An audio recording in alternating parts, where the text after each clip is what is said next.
How many bombs would it take to fix every dam in America? No, not like that. There are about 93,000 registered dams in America, and of those, about 16,000 of those are considered high hazard. That means if they fail, there's a good chance that people will die. And third-party agencies estimate that the cost to fix all of these dams would be about $167 billion. Seems like a lot, right? Well, let's put this into context. The American military has a $2.3 trillion budget this year, with further asks that push that number further into the stratosphere. So what if we took some of that money that's dedicated to making bombs that we drop in the Middle East, and instead we put it towards a few of these dangerous dams? We should take Bikini Bottom and push it somewhere else! Today, I boldly ask the question, how many bombs would it take to fix every dam in the country? Hi, my name is Nathan Denzine, and I used to be a pretty good journalist, so you can trust me.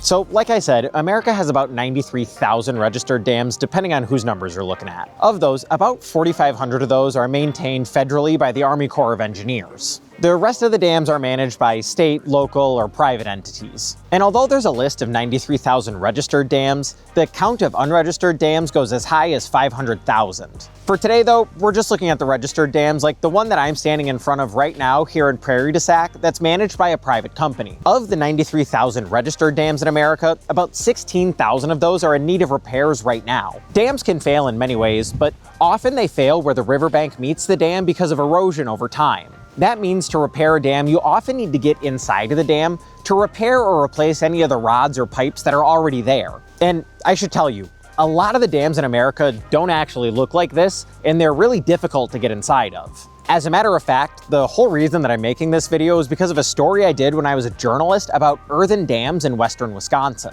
This is what those dams look like. Basically just a big dirt hill you wouldn't look at twice unless you knew it was a dam. Earthen dams, unlike this giant concrete structure behind me, are not really made for generating electricity and instead for controlling floods.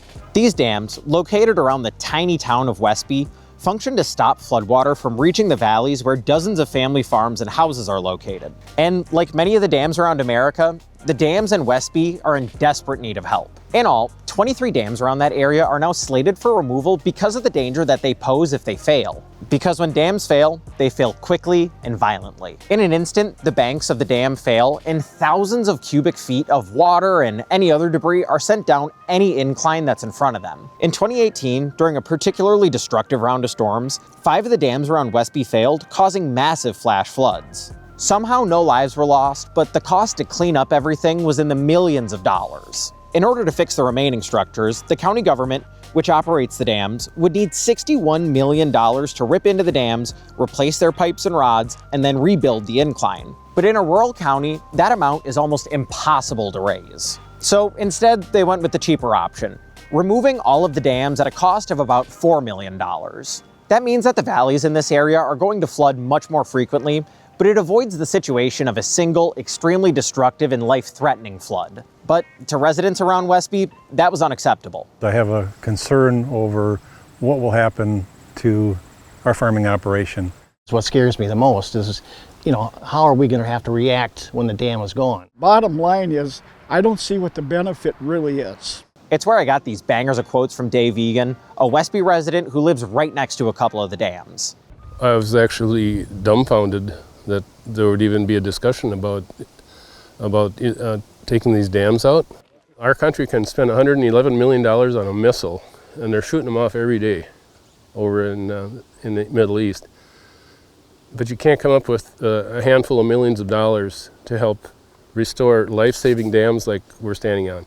Dave is referring here to the next generation interceptors, a round of missiles that cost our government hundreds of millions of dollars to make. So let's dig into Dave's claims here. How many NGI interceptors would we actually need to fix every dam in America? Or how much would we need to divert from other missile programs to fix our dams?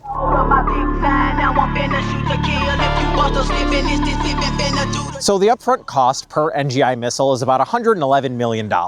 Do some quick math, and that would mean that we would need 1,509 NGI interceptors to fix every single dam in America. But that number misses a whole bunch of important context. The total cost of the NGI program, which aims to modernize America's interceptor fleet, is $17.7 billion. $13.1 billion is going towards 10 developmental interceptors. $2.3 billion went to 21 operational interceptors, and another $2.3 billion went to all the support staff and all the other stuff involved. That makes the final price per NGI missile $498 million, not $111 million.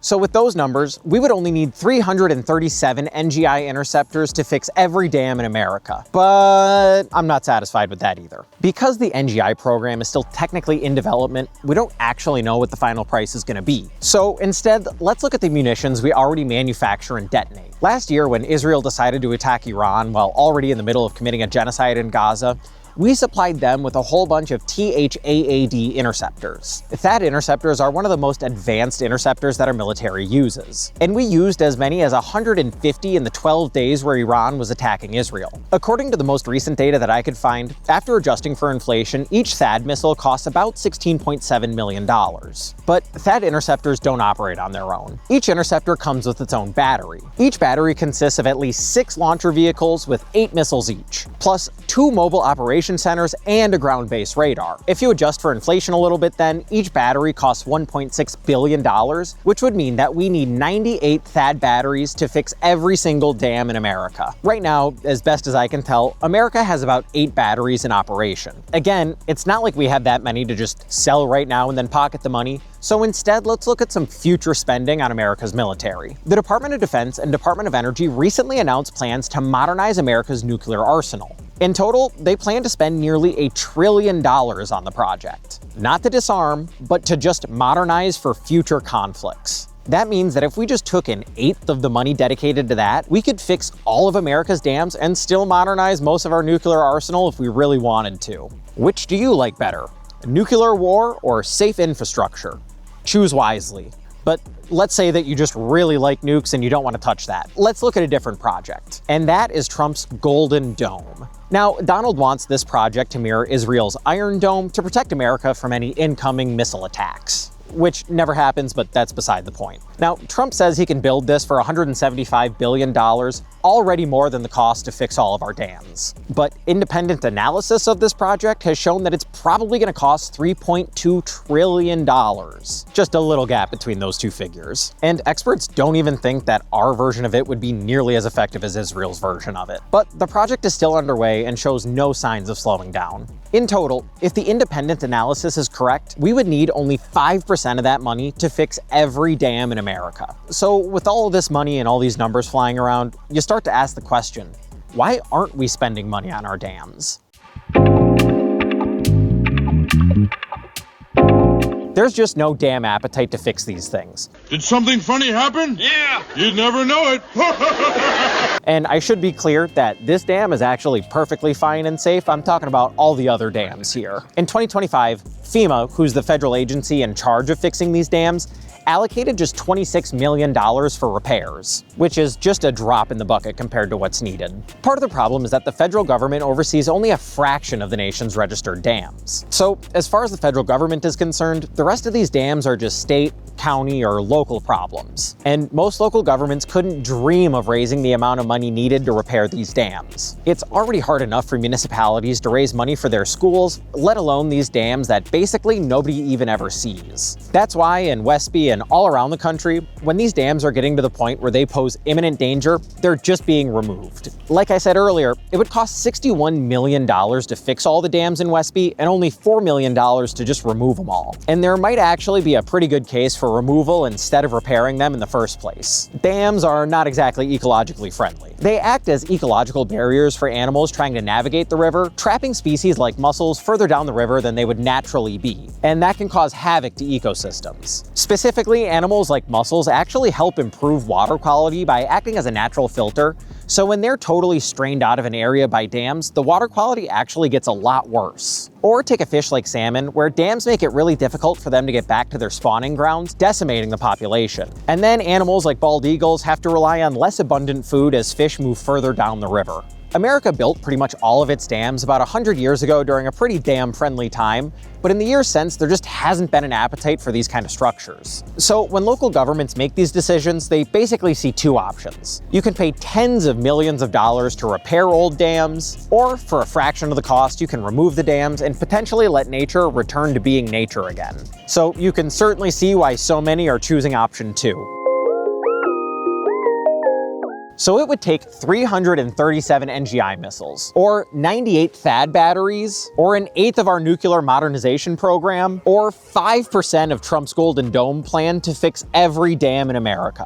But because the federal government isn't in charge of so many of these dams, there's just no appetite from the top to actually put money towards fixing these things. Instead, the federal government is passing these costs down to local governments that just don't have the money to fix these, so instead they're choosing the cheaper and probably more environmentally friendly option of just removing the dams instead of repairing them. But it's important that these questions and these issues are tackled right now, as America's dam problem is only going to get worse as they age. If the dams aren't addressed soon, then it could potentially lead to the loss of life and would certainly lead to millions of dollars in repairs. I'm not here to tell you which option, repair or removal, is better, because it's often a case-by-case situation. But if you live near a dam, it might be worth checking out right now if that dam poses a risk to your life or your home. Because when a dam fails, it fails quickly and violently. And you do not want to be caught in that.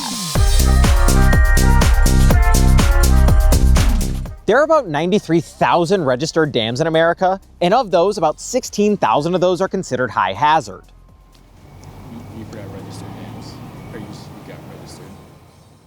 What? There are about 93,000 registered dams in America. Pretty sure I said that. Did I not? You didn't say Oh, okay.